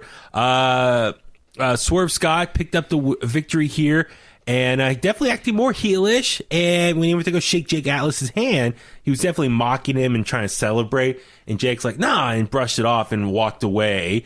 So do you think, are you all for Isaiah Swerve Scott going down this more heelish route? Yeah, because he hasn't been doing anything. Yeah. So, absolutely. What about you, Tommy? It seems like they'll run people until they're either boring or whatever, and then they just make him a heel and they're awesome again. He just needs a change. That's all. Yeah, that's a big thing for him. Yeah. Let's see. We also saw, I forgot to mention it or typed it down here, but I'll get to it in a second. We saw Rhea Ripley take on Dakota Kai. Dude, what a match here, right? I mean, Richard, as you said earlier, it was the week for women's wrestling. Very, very good. Very good. Yeah, it was, just hard hitting and just, come on. At this point, the two of them are going to deliver. Dakota Kai, first match back since War Games. But really, she was having some visa issues that they were just taking care of. So now they wrote it off saying she was hurt, recovering. But really, that's what was going on. But so she's back. They said that, though, around WrestleMania time. With Rhea Ripley. Yeah. Yeah. Are you saying that Dakota Kai had issues with the visa? Yeah. Oh, okay. I thought you were saying Rhea. Oh, no. So, Dakota Kai this time around, it was her. Gotcha. So they got it taken care of. She's all good. And so, so for Rhea Ripley, Dakota Kai, great match. They about halfway through, Raquel Gonzalez came out on the ramp, was standing there just eyeballing Rhea Ripley. Rhea Ripley was staring back at her and still picked up the victory. And then after the match, Raquel Gonzalez came in at the big stare down. I was digging this, the slowing, like they were like taunting each other, looking around the ring. And it was interesting. The refs look so much smaller compared to the two of them, specifically Raquel Gonzalez. So, we're so used to like big guys going at in WWE. In this situation, Raquel Gonzalez and Rhea Ripley, they both have these big, strong presence that the refs really help accentuate that appearance for them. So I was like, whoa. And then, hockey fight breaks out. They start throwing punches at each other. I wish the punches were a little more realistic. It was kind of like, it didn't look. I saw there were a lot more slaps than there were punches, I thought. Yeah, so, and it's going to lead to a match against the two of them at New Year's Evil. Let me ask you this, because originally Raquel Gonzalez was brought in as Dakota Kai's muscle. Now she's really kind of taken the place of, she's above now Dakota Kai, kind of on the card now. It's very much like how Kevin Nash or Diesel with Shawn Michaels, right? Like for a while, Shawn Michaels was the it thing, Kevin Nash or Diesel was in the background, and then eventually Diesel became, WWE champion. So I wonder, Raquel Gonzalez, what's going to happen for her? She already has one victory over Rhea Ripley. She pinned Io Shirai at War Games. I wonder if Raquel's being groomed for a title run in 2021. Do you think I could see that? She's got to dominate the former champion first, chase off Rhea Ripley from NXT, and then she goes after Io. Yeah. So it should be good here. And then next up, we saw the return of Bronson Reed. Got a little bit of a haircut, and he looked good. Yeah, he took on Ashanti Adonis, pretty much a squash match. Yeah. But yeah, Richard, thoughts on Bronson Reed's new haircut and just the fact he's back on TV now. I think he came back right in time. Like we needed another different face. And, he just stands out so much when you see him. So I think for him, which might be a good fit is, as you said, some fresh bodies, some fresh opponents. I think he can really go after the North American Championship. Because remember, he was in that ladder match with was it 5 or 6-way ladder match at the Takeover a couple months ago. Yeah. And that was the last time we saw him. Yeah. Was it really that long now? Yeah. Wow. Was he hurt? Or I wonder what the reasoning was, but glad he's back. But I could really see him. They could start building him up again with some more squash matches, and it could really justify him maybe getting a title shot, maybe against Johnny Gargano or something. But I think that North American Championship, that's a perfect route for him to go, especially the way if they really want to just book him up as a big threat again. And as you said, he's a babyface, but he could really become a potential threat for Johnny Gargano's North American Championship. So I think that's the route they should go with him. Next up, we saw Leon Ruff take on Timothy Thatcher. I don't know about Leon Ruff. He's just kind of a pawn for other people's storylines and feuds. I'm fine with that. He's Mikey Whipwreck. It's the exact same thing Mikey Whipwreck did in ECW. That's a good comparison. I was trying to think, who is he currently like? He's Mikey Whipwreck. 100%. Like the quick roll-ups. Like he's getting to show some of what he can do in the ring, and I'm liking that. But then he gets the quick win out of nowhere, which is great. Because then he did a roll-up this week, and then he slid right out of the ring and got out of there. Yeah. So, well, Tommy, I know you were loving how Timothy Thatcher was just stretching him, all throughout the match, just stretching him out like a pretzel. It was pretty one-sided, and then Leon Ruff got some offense in, but then ultimately snuck out the roll-up and got the win. Timothy Thatcher earlier put the chair out there and was inviting Ciampa to come out, sit down there. Ciampa didn't show up during it at all the whole match, and then finally afterwards, Thatcher was looking at the camera. Ciampa comes running out and did his finisher on him and says, "I'll see you in the fighters pit, the fight pit." Fight pit. So looks like that's going to be announced in 2 weeks on New Year's Evil. So bring it back to Fight Pit, which we've seen once before with Riddle and Thatcher. Yeah, with Kurt Angle as the special guest referee. I'm totally looking forward to this. It's, we're getting a rematch between the two of them. We know they do good stuff, but now to take it to the next level into the Fight Pit, that could easily be match of the night. I'm looking forward to it. Yeah. I'm wondering if they're doing commercials for this show, just based off of the 3 matches they're announced. So let's see. So look, for New Year's Evil, you already got Finn Balor, Kyle O'Reilly, Karrion Kross, Damian Priest, Raquel, Rhea Ripley, and a Last Woman Standing. We saw Dexter Lumis. Dexter Lumis pinked the picture for. Yeah, and then and he's hosting. And then Gargano and oh God. Is Gargano wrestling that night, or he's next week against Leon Ruff? Because Leon Ruff celebrated and got the word from William Regal. We saw backstage. That is this week, you mean? Yeah, okay. It is coming week. Yeah, but yeah, it's going to be Ciampa and Thatcher. So that's 4 right there. I mean, that should be plenty. They might try to stretch for one more. I feel like I'm missing one more. You'd have to do a match every 30 minutes. I was going to say. That's 4 matches, but I mean, fine, I'll take it. Yeah, totally. They're good matches. It's just the commercials are going to ruin it. Yeah, I know the momentum and stuff. This is like a takeover build. No, I love it. I'm digging all of it. And so then, it was great. Also, so earlier tonight we saw Toni Storm cut a promo. Pretty much just calling out Io Shirai that she beat her once before at the Mae Young Classic, and she's going to beat her again for the championship. Yeah, we got 4 matches for the New Year's Evil. Okay, so far. Yeah. So, and then we saw Io Shirai come out to the ring with the chair. I love how Io Shirai came walking out. She's like, hit my music, and then went straight to the ring, grabbed the chair, sat down. So that's something that's been missing in wrestling is wrestlers demanding when their music's played and turned off. Yeah, totally. Now cut my music. So, right before I want to talk about Toni Storm real quick. Is she trying to be like the new Shawn Michaels, like with her look, like little bit? But she's always had that look, the rocker look. But I will admit, this heel persona has been really good for her. Like she's definitely more charismatic. Yeah, totally. Okay, I think it hurts people sometimes when you are pigeonholed to think that this person's only a babyface, like Bayley, for example. So, and 2020 was a great year. Dakota Kai. Yeah, absolutely. So Io Shirai comes out to the ring, sits down, and we anticipate Toni Storm's going to come out. Her music starts playing, but then sure enough, she gets attacked from behind, but not from Toni Storm, by returning Mercedes Martinez, and just beats the crap out of Io Shirai, throws her against the pole, and then under the announcer's table. Richard, your thoughts on Mercedes Martinez back on NXT?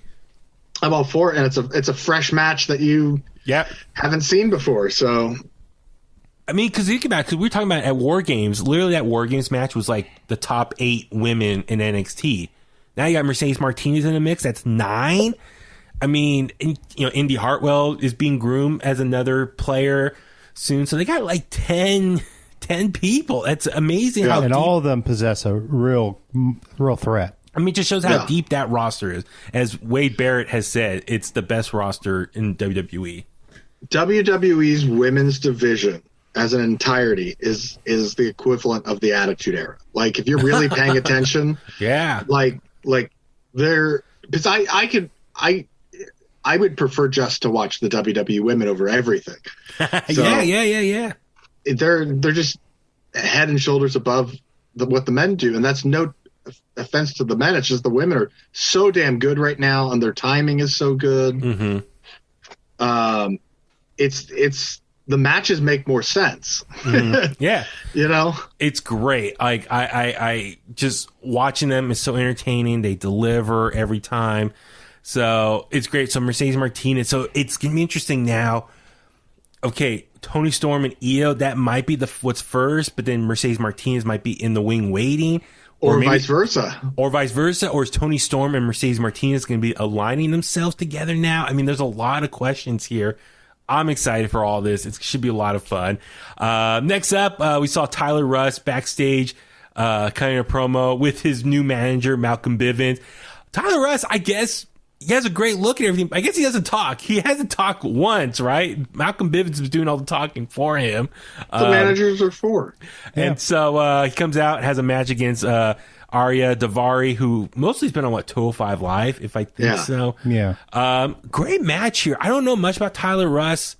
I like his look. I like how he'll do like these power moves, but then he'll go down, get technical, and stretch an opponent out on the mat as well. Yeah, you saw that in that match, you know. Yeah, so great combo in his arsenal.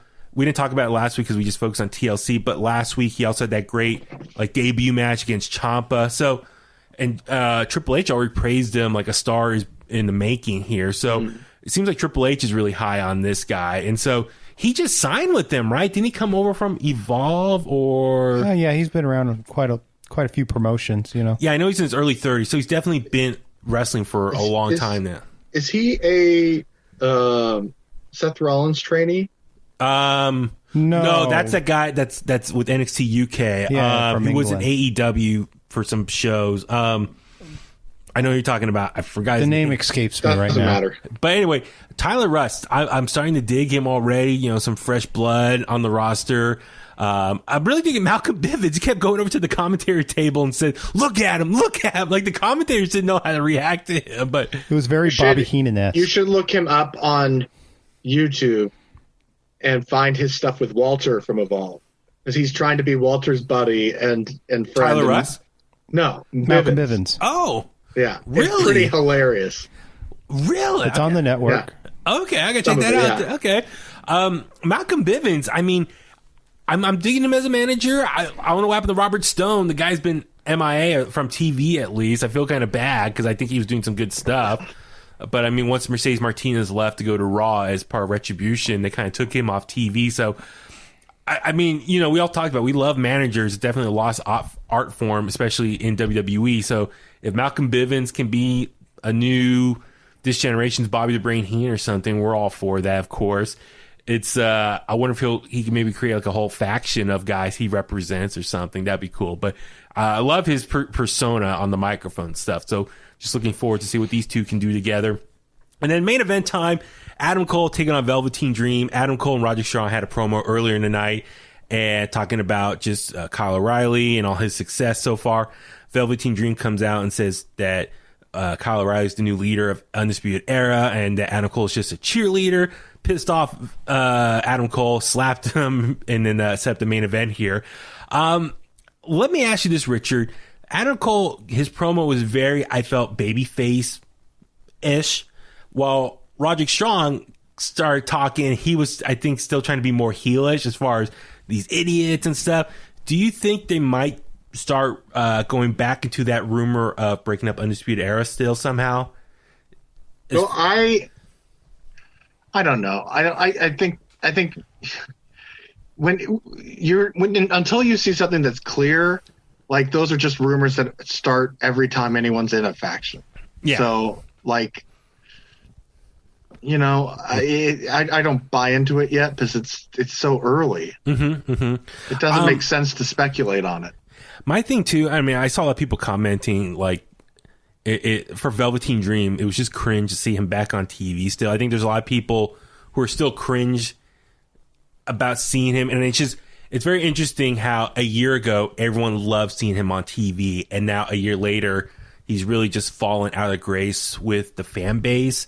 So I don't know, is there a way to rebuild him somehow? They've taken him off of TV. They hardly been using him, and that hasn't helped. So it's just kind of, I think you just move forward and use him again. Yeah. Because he'll do something again. We've seen it so many times with him, and that's why people loved him, where he'll do something that people will flock to, or it'll be a trend or a gif or whatever. Yeah. So look, if WWE did an investigation and they didn't find anything, and you find this person that accused him and he's just kind of an online troll, but like he's guilty in the public sight, so you can't fire him because now you're firing him off of nothing. And then there's a lawsuit that he would win. So yeah, I guess my question is just how do you rebuild Velveteen Dream? And I mean that could be a bigger. Like I said, I think you just have to charge forward with it. Just keep using him again. Keep using him. Don't put him at the top of the card until like the fans start to come back around and maybe even look into something before they judge. Yeah. So, but the main event here, great match. I mean, come on, these are two of the best from NXT from the last couple of years. They went overtime as far as they had a run time past 10 o'clock. So, I mean, great main event here. Tommy, is there anything particular that stood out for you in this main event?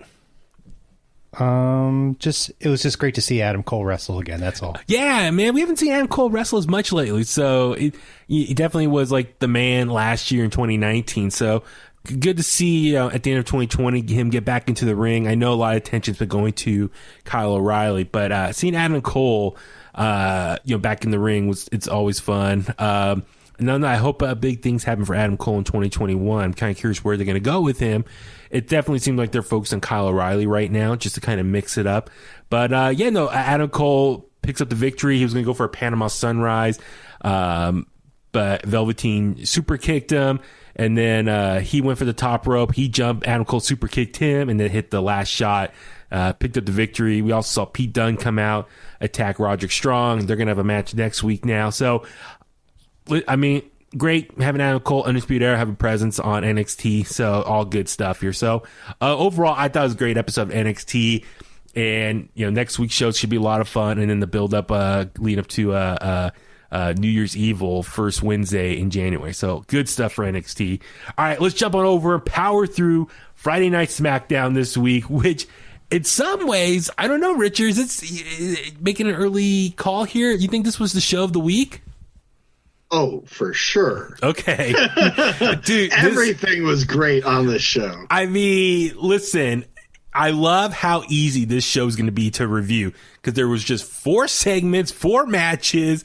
That's all it was. It was a Christmas Day special, Friday Night SmackDown. It was pre-taped early on Tuesday this week, but I love it was just 4 matches. They all got a lot of time to breathe, went through multiple commercial breaks for each match.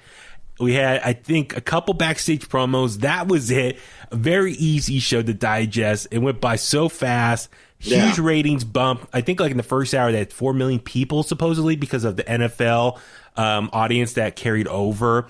So big night for Friday Night SmackDown. This is how a show should come off of a pay-per-view. Right? I mean, totally. They gave you pay-per-view quality matches on the show. Yes. This cage match. I know. A lumberjack match. Like, I think that's part of the thing with Raw is like, how often are there actual stipulations? Like they have tag team matches, 6-man tag team matches, mixed matches, whatever. And it's like, where are the fun matches? Where's the cage matches? When was the last time there was a cage match on Raw? It's been a minute. So, but yeah, dude, this opening segment, Roman Reigns defending Universal Championship against the guy he just beat at TLC in a rematch against Kevin Owens. Steel cage match. Dude, this was awesome. I love, literally, as soon as SmackDown started, they made their entrances right to the ring. Oh, yeah. It's like right out of the gate. Yeah. Started like, the show. What is this? And so, yeah, I mean, they probably were like, okay, we have the NFL audience, who probably have the TV left on. Let's start right into this match here. So you see Roman coming out, his new look. So maybe any people who were casual fans are like, oh, man, look at Roman. He's jacked. Right? Or that maybe have never seen him. Because I do know that women love Roman. Yeah, totally. Yep. Yeah, he's wrestling's version of Jason Momoa. Yeah, he's got that, the Samoan, but he's also half Italian. So he's got just that, beautiful chiseled face of his. So, and that Colgate smile. Yeah, his new teeth. Yeah. So I gotta get some teeth like that. I know. But dude, yeah, Richard, come on. This opening match, steel cage match, hard hitting. I mean, the TLC match was great. A great sequel, just theoretically less than a week later. Yeah. Yeah, and these guys are no strangers to one another because when Kevin Owens was Universal Champion, they were wrestling every week. So that's right. It's the chemistry was there. Like the second half of this match, it really started picking up. Like Roman, like okay, he was doing the Superman like load up in the corner. Like he's like with his hand going like a shotgun, like getting it going, and then he goes jerking it, jerking his own arm. I feel like he shouldn't do that as a heel right now. I feel like that's such a babyface move to like. But if you don't like him, it's also a move that's going to piss off the people that don't like him. Right. Well, I just feel I just and don't it's like, oh, this dick is going to do the Superman punch now. So I just feel like just do the Superman punch, but don't have to load up and jerk your arm off. But so he did that, and then I love the intensity as a heel. Like he was literally just grabbing Kevin Owens and throwing him into the steel cage wall, and Kevin Owens is just bouncing. So he's really like beating the crap out of him. Which is what you should see in a cage match. Exactly. Because it's a weapon to be used. Exactly. And also it was used to keep Jey Uso out of the ring because he's been getting involved in Roman's matches. Ultimately, though, the cage door opens. Jey comes out. He's trying to push Kevin from coming out. Finally, he handcuffs Kevin Owens onto the side of the cage. Kevin is stuck. He can't get out. He's trying to get his foot on the ground. And then Roman, I just love how Roman just walks right by him and just walks down the steps like, very easy, like right in front of him, mocks him. And yeah, Roman wins and retains here. But no, great match here. I don't know if they're going to have a third match sometime soon. I don't know what's going to happen. If they go separate ways and just start focusing on the road to Royal Rumble. But not great opening match here. Loved it. Next up, we saw a triple threat elimination match for the women's tag team titles. So we saw Charlotte Flair and Asuka come out taking on. So it was Bayley and Carmella, and then Sasha Banks and Bianca Belair. Another great match here. I mean, like I said earlier, this is like arguably like your top 6 performers in the women's division. I know Carmella, might be at the bottom, obviously. But she's on the bottom, but climbing. She's been very impressive the last few weeks. This was very interesting to show you even how out of nowhere they can make some teams up like that. Yeah, like that was really cool. Because like they all came out dressed in the same colors, and it was just kind of like, oh my god, there's like these 3 teams, the Riot Squad. That's it, Riot Squad. They were in the back watching on TV. Yeah. So they're weighing the wings. I'm hoping maybe they'll be the ones to eventually get the tag titles. That's a little maybe prediction for 2021 here. I think Riot Squad, hopefully. Apparently, there's a rumor. I saw something on Instagram. Take it with a grain of salt. But apparently, WWE officials are really high on Liv Morgan's work ethic as of late. So maybe as a reward, she will become tag champions with Ruby Riott. But this match was awesome. I mean, like, come on. With Bayley, mocking Sasha and Asuka and Charlotte and Carmella here. So they were the first to get eliminated, though. But Bayley stayed ringside and was still just, making fun of Bianca and Sasha here. But, dude, then when it got down to Bianca and Sasha versus Charlotte and Asuka, I love that matchup because Bianca is still like the younger one compared to the rest of them. Mm-hmm. So I definitely think Bianca, this is a great opportunity for show her to. What's that? She's the future. Yeah, that she's going to very much be in the mix with all of them. This is only the second time that Bianca Belair shared a ring with Charlotte. Oh, that's right. Okay. The Royal Rumble being the first. Yeah. That's right. That right now, that's my dream match is Bianca and Charlotte. Really? Okay. Yeah, because I just see 2, top-notch athletes in their primes. And to me, that's like Austin and Rock. That's awesome. Yeah. Well, also, I mean, it's going to add to obviously Bianca Belair and Bayley's current storyline. So it kind of keeps that momentum going. So ultimately, Charlotte and Asuka get the win here, retain the titles. But no, overall, awesome match. I mean, it shows just the talented of the women's division there. Next up, we saw Daniel Bryan take on Jey Uso, a rematch here. They've been going back and forth off and on for a while now. But Richard, I mean, come on. Daniel Bryan, any match he's in at this point, he's going to go 110%. This was another exciting match between the two of them. Yeah. And, it's really impressive what Uso's been able to do the last couple months, from being a tag team wrestler to a standout performer. Main event. I think that's what they said in commentary. He really projected himself into the main event scene. Yeah. Which is amazing. But it just shows Daniel Bryan's talent that he can work with anyone and make them look like $1 million. So yeah. Jay, obviously, he's performing much better. He's doing an amazing job. But then Daniel Bryan, who can help elevate someone as well. The combination between the two of them it was another great match here. Daniel Bryan ultimately got the victory here. So I wonder if there's going to be any repercussions for that with his cousin Roman for losing again. But they're kind of promo backstage. Daniel Bryan was super happy for the win and declares himself as the first entry into next year's Royal Rumble match. So yes, sir. I think a lot of people, there's a rumor, it's on the table supposedly that Daniel Bryan might face Roman Reigns at WrestleMania. I know there's a lot of speculation of different matches they're trying to work out with. I know Goldberg was another one. What about The Rock? What about Goldberg? What about Iggy? Yeah, so I mean, there's a lot of speculation. Do you think Daniel Bryan could or should win the Royal Rumble next month? I could see it because, if you remember in that greatest Royal Rumble in Saudi, he lasted like an hour and change. Yeah. And so it's perfectly believable. And remember, a lot of people wanted him to win in, was it 2015? Oh, yeah. And so maybe as a make good, he said he never won a Royal Rumble before. I don't think WWE see things as make goods. I think if it's the time is right for someone, I mean, that's how Impact operates. Like, oh, this guy deserves it because he's been here longer. It's like, that guy's not hot right now. Yeah. Daniel Bryan has something with the fans where he can cool himself off and turn himself back up, and the fans will eat it up. Yeah, totally. So it's going to be interesting, if he wins or Big E. That's what a lot of people are speculating. We'll wait and see. But I'm looking forward to the next month or so of the build up to the Royal Rumble now, end of next month. So main event time, Sami Zayn defending the IC title against Big E in a lumberjack match. Because Sami Zayn, we've seen over the last month or two in his various matches, he tries to escape or chicken-ass his way out of a victory. So lumberjack match is obviously the solution to that, or the counter to that. And we saw their altercation at TLC where Big E was goofing around. I think it was with R-Truth. And Sami Zayn called him out and says, dude, you're always just joking around. You're never serious. And then Big E got super serious and challenged him for a match. So we saw this match played out here.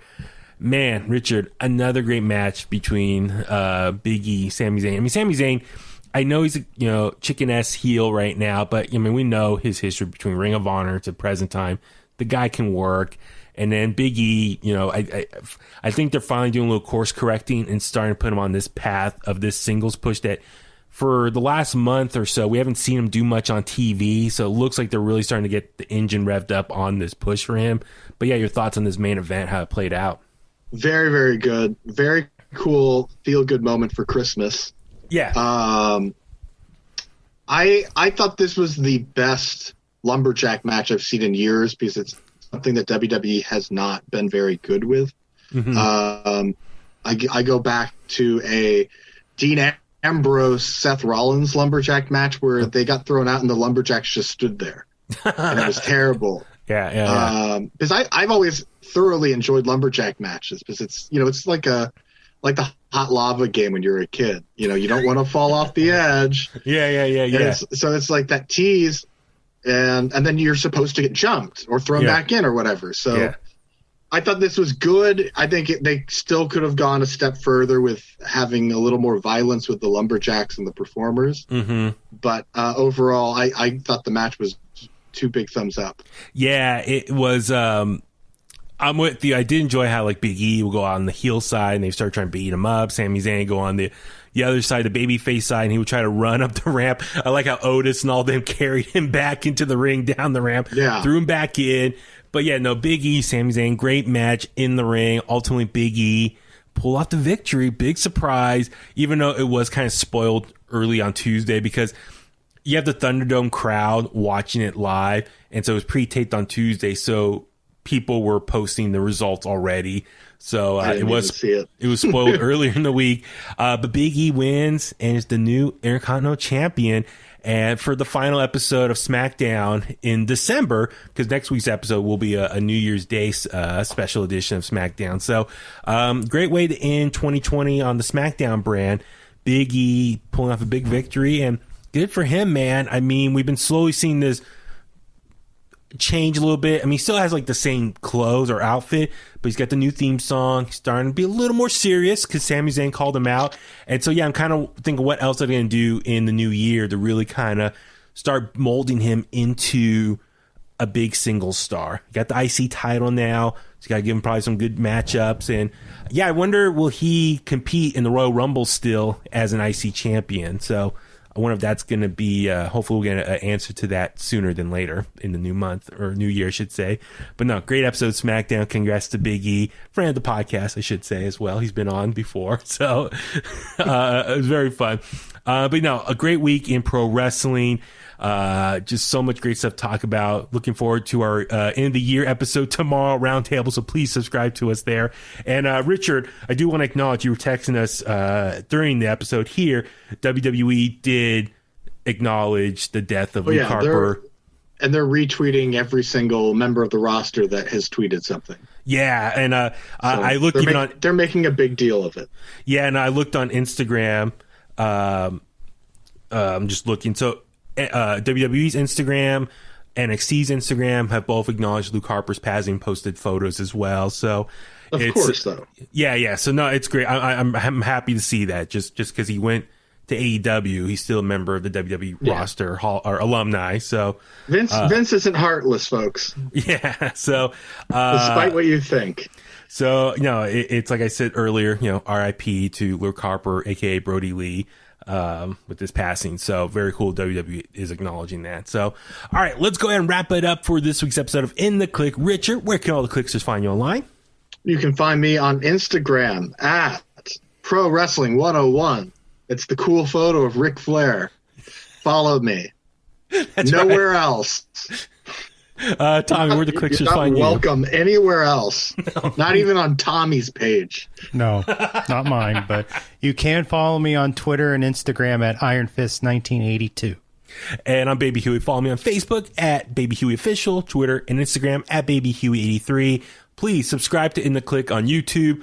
I've been really spending my first week on vacation getting all of our old episodes ready for YouTube and uploading them. It takes time to export it out, upload. So please subscribe to In The Kliq on YouTube. If we reach a certain number, we get like a nice customized URL, and hit the notification button. So that way you'll get notified of new episodes.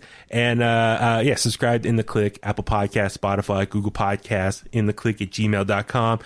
Listen to tomorrow's episode, the end of the year episode. I'm really looking forward to that. This should be a lot of fun. Here's what everyone's answers are going to be on various things. Like, part of my answers, I kind of want to pick stuff just to piss Richard off. We have to be very conscious that we're not going to change our answers.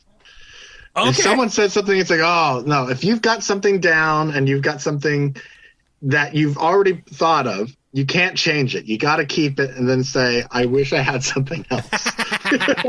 Well, I'm going to have, Tom and I we'll prep together, but I want to do like, I'm definitely have my answer, and I'm going to have like a backup answer just in case someone copies me. I'll acknowledge it, and then I'll have a backup. I mean, there's so much to choose from. So, but yeah, turn this thing against you. follow In The Kliq, also on Facebook, Twitter, Instagram at In The Kliq. And thank you for all the continued support. Once again, Merry Christmas, Happy Holidays, Happy New Year. And here's to a big 2021. Looking forward to what the new year holds for us. A lot of good things coming our way. So on that note, let's go home. And that's the bottom line, because Huey said so.